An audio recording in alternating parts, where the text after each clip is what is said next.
Chief advisor అయినటువంటి doctor Sudhakar Sharma గారు కూడా ఈరోజు మనతోటి స్టూడియోలో మాట్లాడున్నారు. ఫస్ట్ మనం డాక్టర్ సుధాకర్ శర్మ గారితోనే మొదలు పెడదాం.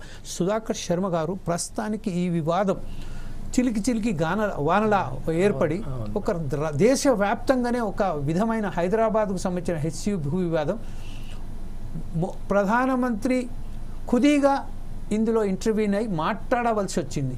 ఈ నేపథ్యంలో మీరు ఈ విషయాన్ని ఎలా స్పందిస్తారు, ఎలా విశ్లేషిస్తారండి? Thank you Jameel ji. First of all I congratulate you for taking up this very enticing issue and felt need of the hour also. ముఖ్యంగా ఇప్పుడు ఏదైతే రంగారెడ్డి జిల్లా షేర్లింగంపల్లి మండలం కంచె గచ్చిబౌలి గ్రామంలో సర్వే నెంబర్ 25లో ఉన్నటువంటి ఈ భూ వివాదం ఏదైతే ఉందో అది నిజంగా ఒక ట్రయాంగులర్ ఇష్యూగా ఇప్పుడు మారింది. ఇప్పుడు లేటెస్ట్ ఎంట్రీ ఎవరు అంటే సుప్రీం కోర్ట్ ఆఫ్ ఇండియా కూడా. దాంట్లో ఇప్పుడు state government, Telangana state government ఒకవైపు, అక్కడ సెంట్రల్ యూనివర్సిటీ ఒకవైపు ఉండగా ఇప్పుడు ఆనరబుల్ సుప్రీం కోర్టు కూడా ఇందులో రంగప్రవేశం చేయడం నిజంగా ముదావహం. ఎందువల్ల అంటే పర్యావరణం గురించి ఇప్పుడు దేశవ్యాప్తంగానే కాకుండా ప్రపంచవ్యాప్తంగా కూడా కన్సర్న్స్ ఉన్నాయి. ఇన్ఫ్యాక్ట్ యునైటెడ్ నేషన్స్ ఇప్పుడు సిఓపి అంటే కాప్ కాన్ఫరెన్సెస్ ఏవైతే నిర్వహిస్తోందో ప్రతి కాన్ఫరెన్స్లో కూడా the highest importance is given to the climate action, అలాగే సస్టైనబిలిటీ మేనేజ్మెంట్ గురించి. మరి ఈ ట్విన్ ఇష్యూస్కు సంబంధించినటువంటి కొన్ని రిపర్క్యూషన్స్ కూడా ఇప్పుడు ప్రస్తుతం ఉన్నటువంటి కేసు విషయంలో రిఫ్లెక్ట్ అవుతున్నటువంటి నేపథ్యంలో ఫోర్సైట్స్ టీవీ సెంట్రల్ యూనివర్సిటీ విద్యార్థుల్ని ముఖ్యంగా అభినందిస్తూ ఉంది. ఎందువల్ల అంటే వాళ్లకు పర్యావరణం పట్ల ఉన్నటువంటి అవగాహన, అలాగే వారు పర్యావరణం పట్ల వాళ్ళకు ఉన్నటువంటి కన్సర్న్ను చూసి నిజంగా వాళ్ళను అభినందిస్తూ ఉన్నాం. ఫ్లోరా అండ్ ఫానా అనేటువంటిది చాలా ఇప్పుడున్నటువంటి ఈకలాజికల్ బ్యాలెన్స్కు చాలా ముఖ్యం.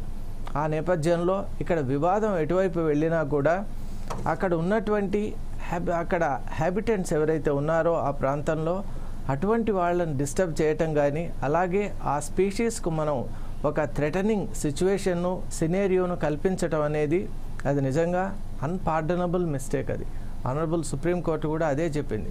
సుప్రీంకోర్టు యొక్క డైరెక్షన్స్ చూస్తే మనకు చాలా స్పష్టంగా తెలిసే విషయం ఏమిటంటే more than what you are trying to do there, how you are doing it అనే దాని మీద సుప్రీంకోర్టు చాలా ఆందోళన వ్యక్తం చేసింది, ఆగ్రహం కూడా వ్యక్తం చేసింది.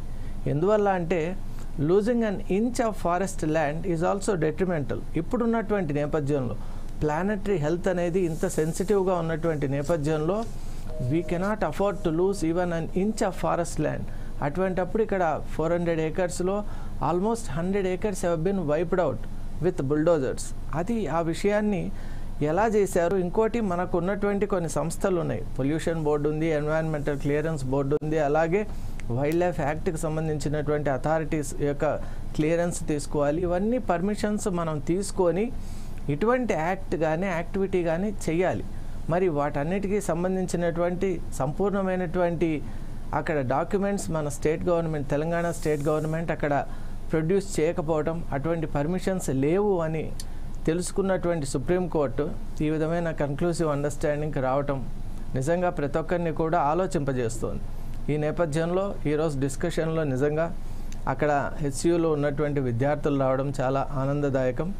అలాగే మిగతా డిగ్నిటరీస్తో కూడా మనం మాట్లాడి ఈ ఇష్యూ నిజంగా ఎలా తీసుకెళ్తే ఒక సమన్వయమైనటువంటి వాతావరణం ఏర్పడుతుంది అనేటువంటి అభిప్రాయానికి వచ్చే ప్రయత్నం చేద్దాం. థ్యాంక్ యూ సుధాకర్ శర్మ గారు. ప్రస్తుతం ఒకసారి మనం బాలకృష్ణ గారి దగ్గరికి వెళ్దాం. బాలకృష్ణ గారు, ఫస్ట్